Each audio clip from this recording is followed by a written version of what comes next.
Hi, I'm John. I'm a former driver ed teacher, and I've made a previous video on helpful hints for parents of teens just learning to drive. In this video, I'm going to concentrate on what do we do during that difficult time when the teen has earned his driver's license but does not yet have very much experience. Here's something we did in my family. I think it's a really good idea. Whenever one of my 5 children got his driver's license, when he came home, I had a present for them.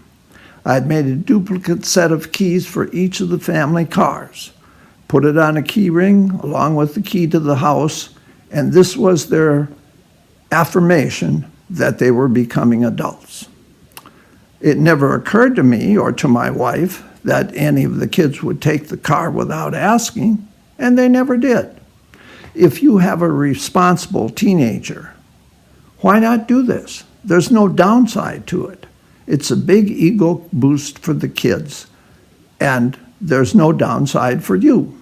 You don't have to worry about where your son or daughter put the keys last time he used them. And besides, your imaginary students were Emily and Johnny.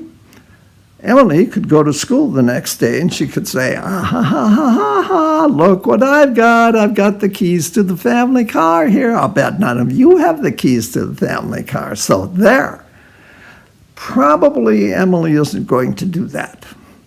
But it still gives her a sense of confidence that she's being trusted. She has the keys in her pocket. She has her keys in the drawer at home. Her parents are trusting her. And having taught for many years in high school, having taught many units on values, that's extremely important to kids. The number one thing that kids feel that they lack in their life is trust, respect. So give your child an opportunity to earn that respect. And this is one of the ways that you can do that. I want to share some statistics with you that are very important for you to know. Probably you know them already, but let me go over them. Number 1, students almost never have an accident in the driver ed car. 2, they rarely have accidents when they're with their parents. 3, and this may be surprising, they seldom have accidents when they're alone. The time they have accidents is when the car is loaded up with teenagers. It's party time, hardy har har, and hoody ho ho, and the head is in the back seat, and the radio is blaring, and maybe there's booze involved.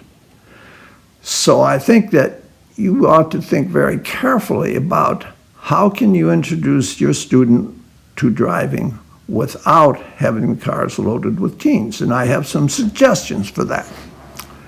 The day is going to come when Johnny is going to ask, can I take my car to McDonald's for my night shift? You don't have to drive me, just let me go. I suggest that your answer might be, yes, Johnny, you can take the car to McDonald's, you can bring it home. But under no circumstances are you to have another young person in the car with you. If someone asks for a ride, just tell them, I've got really mean parents, and they won't let me do that. And if they find out I've violated their trust, they're going to take my keys away and then do it. Emily is going to say, can I go to Mary Lou's house with the car today? I think the answer should be yes, with qualifications. Yes, you can drive to Mary Lou's and home, but no, you and Mary Lou cannot go cruising around town. The car is for you to go to Mary Lou's house. Eventually, Emily is going to say, I'd like to go to the movie with Mary Lou. Is that okay? I suggest that your answer might be yes. You can go to the movie with Mary Lou, but no cruising around, no other kids in the car. Is that a deal?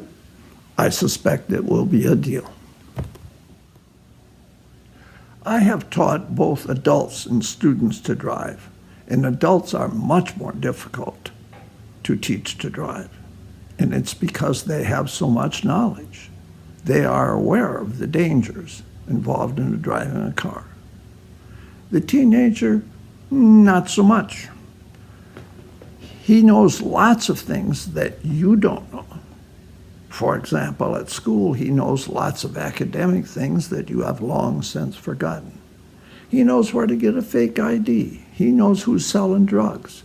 He knows which girls are easy. And the problem is that he may think that he knows all that he needs to know. Across the street from the high school where I taught, there was a convenience store which had a sign which I thought was really appropriate.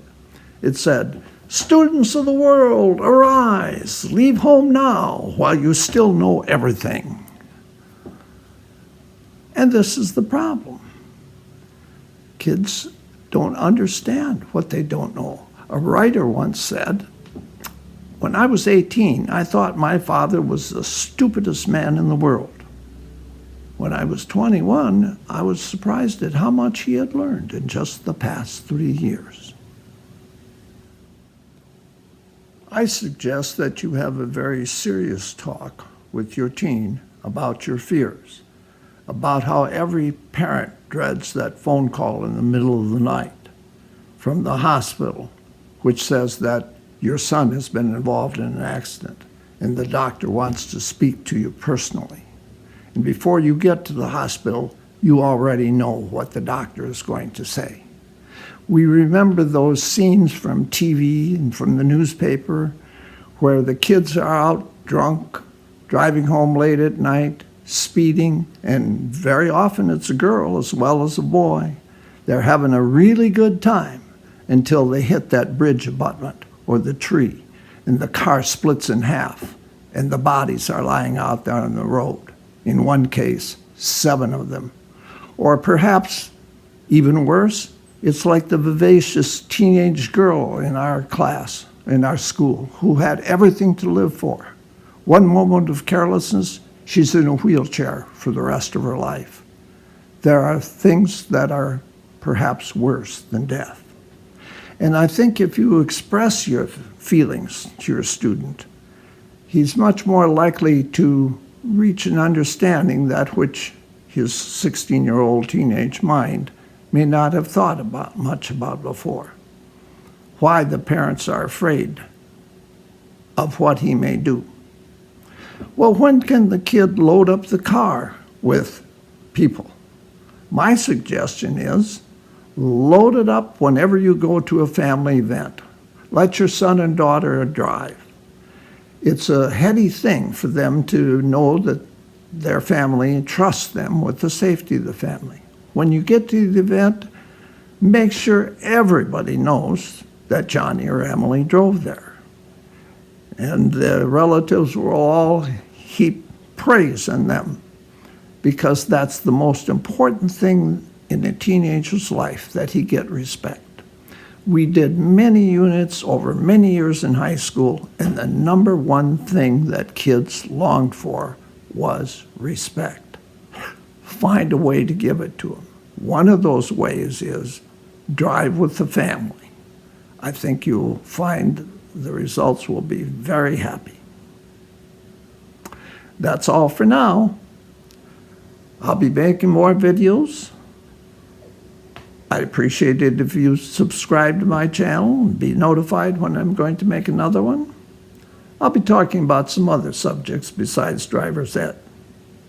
We old guys have a whole lot of information that we're more than happy to share, whether you want to hear it or not. So until next time, bye-bye.